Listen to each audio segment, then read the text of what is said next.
Okay, so we had a question from Nigel in Birmingham, and he said, what reef-safe medications can you use in a reef tank? And there's a very simple answer to that, which is none, basically.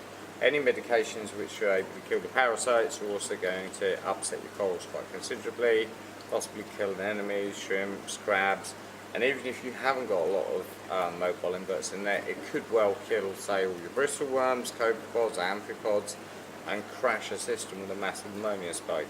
So chances are, if you use reef-safe medication, it will do nothing or more harm than good. It certainly won't do much to eliminate parasites, and even if it reduces their numbers, they'll then just come back with a vengeance.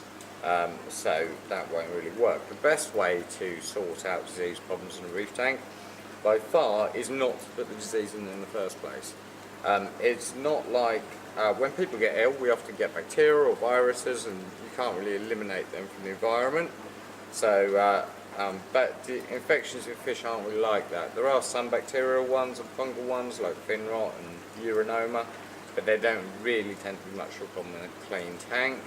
The only ones that you tend to get, things like brook and white spot, velvet, flukes, things like that, are all parasites. And just like fleas on the dog, if you don't allow your dog to mingle with something that's got fleas, it's not going to get fleas. They don't magically appear out of the air. So if you don't put any parasites into your tank, then you're not going to get any parasites in your tank. If you, at the stage where you haven't got any parasites, just keep it that way. Just quarantine everything on the way in. We'll use a reputable shop that actually quarantines stuff properly on the premises in batches, and when the new stuff comes in, it's not offered for sale immediately. It's not mixed with stuff that is offered for sale, and it's kept separate. If you haven't got a shop near you that does that, and unfortunately there are very few that do these days, then you have to quarantine yourself at home. And often the best way of doing that is get a little tank, pop the fish in there, leave it 28 days, and if something appears you can deal with it, and if it doesn't appear then you can reasonably sure after 28 days it's going to be alright. If you add anything else to that tank during that time, restart the count on 28 days. And you'll need one to do fishing and one to do corals and inverts in.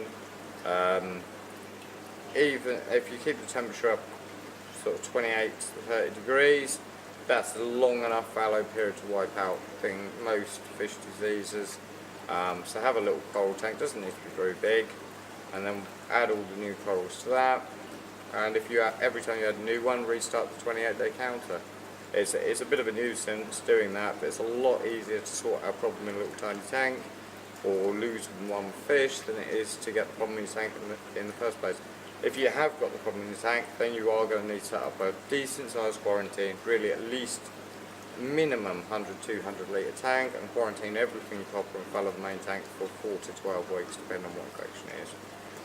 And that is quite a major problem. So yeah, in answer to your problem, what remedies are reef safe in a reef tank? None.